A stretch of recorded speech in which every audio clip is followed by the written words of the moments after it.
کو بتایا تھا کہ جو سب سے پاپولر جماعت ہے وہ پی ٹی آئی ہی ہے، اور اگر حکومت فارم کرنے کی بات ہو تو وہ نون لیگ شاید کرے گی.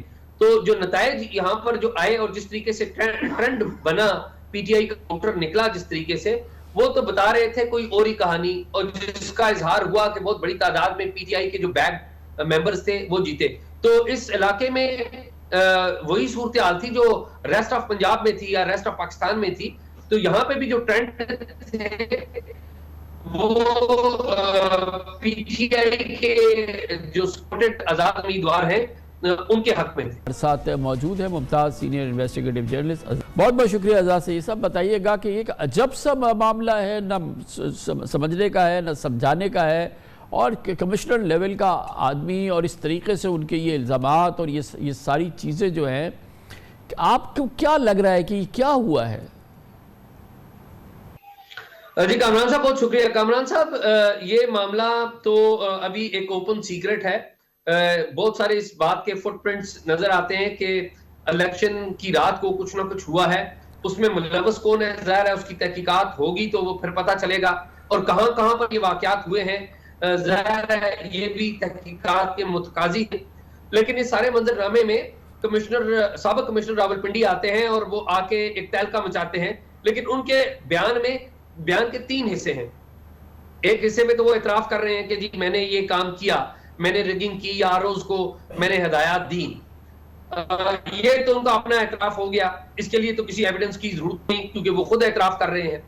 دوسرے بیان میں وہ چیف جسٹس کو اور چیف الیکشن کمشنر کو ملوث کرتے ہیں، جس کا کوئی براہ راست ان کے ساتھ تعلق سمجھ میں نہیں آتا. اگر فرض کر لیں ان کا بیان درست ہے تو چیف جسٹس نے براہ راست انہیں کیوں آرڈر دینا تھا، یا چیف الیکشن کمشنر نے براہ راست انہیں کیوں آرڈر دینا تھا؟ یہ بات سمجھ سے بالا تر ہے. اگر ان کے پاس کوئی ثبوت ہے تو وہ انہوں نے پیش نہیں کیا. شاید اگر کوئی تحقیقات ہو، اگر ان کے پاس ثبوت ہوا تو تب ہم دیکھ سکیں گے کہ ان کے پاس کوئی ثبوت ہے یا نہیں ہے، اور اگر ہے تو اس میں کتنا وزن ہے. جو تیسرا پہلو ہے اس سارے معاملے کا وہ بڑا اہم ہے.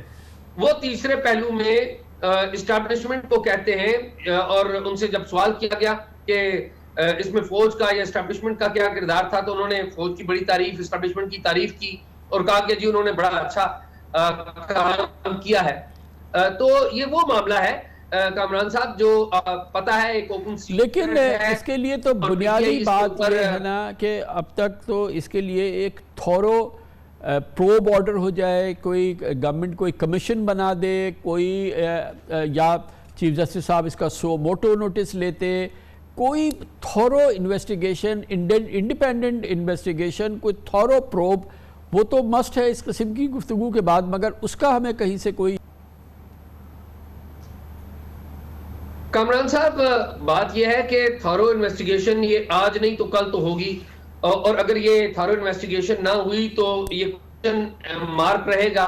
اگر ہم 2018 کے الیکشن کو ایک ماڈل کے طور پر دیکھ لیں تو آپ کو یاد ہے کہ اس وقت تھورو انویسٹیگیشن کی بات ہوئی تھی اور پارلیمنٹ کی ایک کمیٹی بنی تھی پرویز خٹک صاحب کی سربراہی میں، لیکن اس وقت اس کمیٹی کا صرف ایک ہی اجلاس ہو سکا تھا، بعد میں اس کمیٹی کے اجلاس منعقد نہیں ہو پائے تھے. تو اگر تو 2018 کوئی مثال ہے تو اس انویسٹیگیشن کو دبانے کی کوشش بھی کی جا سکتی ہے. جس طریقے سے عدلیہ کی طرف سے کوئی سٹیپ نہیں لیا گیا یہ حیران کن ہے. لیکن 2018 میں جو آر ٹی ایس بیٹھا تھا کیا اس کے اوپر سوالات ختم ہو گئے؟ وہ آج بھی ہیں، لیکن 2024 کے اوپر جو سوالات اٹھائے جا رہے ہیں وہ 2018 کے جو واقعات ہیں ان سے زیادہ سخت انداز میں اور زیادہ مؤثر انداز میں اٹھائے جا رہے ہیں.